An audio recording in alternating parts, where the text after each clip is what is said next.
Alright guys, so dalam video kita kali ni kita nak tengok mengenai 5 kereta baru hari ini beli merugikan.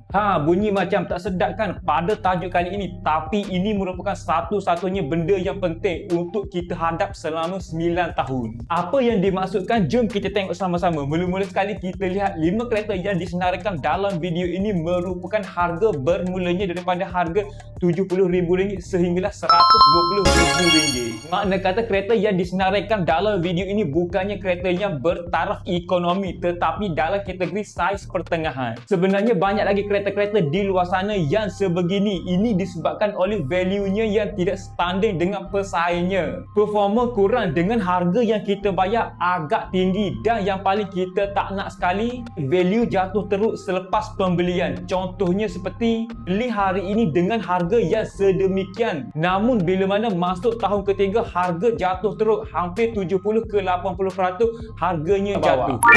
Proton X70 varian flagship ataupun premium. Jika kita lihat pada hari ini, Proton X70 antara SUV yang paling canggih serta banyak features model yang ditampilkan pada bodinya. Yang mana kalau kita nak teknologi yang ada pada Proton X70 ini, kita kena beli dengan harga RM150,000 ke atas. Namun untuk Proton X70 varian penuh pada hari ini kita dah boleh dapati bermulanya daripada harga RM123,000 plus. Tetapi dengan harga sedemikian ada beberapa pesaingnya yang lebih praktikal. Contohnya seperti Honda HR-V dan Toyota Corolla Cross. Ini kerana resale value yang agak tinggi selepas pembelian. Kedua, Proton X70 terkenal dengan penggunaan bahan api yang tidaklah begitu jimat berbanding pesaingnya. Ketiga, kualiti bahan interior yang pernah dikritik oleh pengguna yang sebelum ini. Keempat, handling dan shifter gear bukannya terbaik untuk sebuah SUV sporty. Ada beberapa media review secara rasmi mengatakan Proton X70 ini tidak sesuai dipandu secara agresif, lebih kepada kereta santai.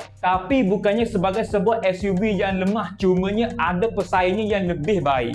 Kesimpulan yang boleh kita buat mengenai Proton X70 pada hari ini, kalau korang nak beli Proton X70 pada hari ini, boleh pilih varian biasa ataupun varian pertengahan. Untuk varian high spec ataupun varian flagship, mungkin korang boleh consider untuk pilih kereta lain lagi. Yang mana dengan harga sedemikian ada lagi kereta lain lagi yang korang boleh dapat.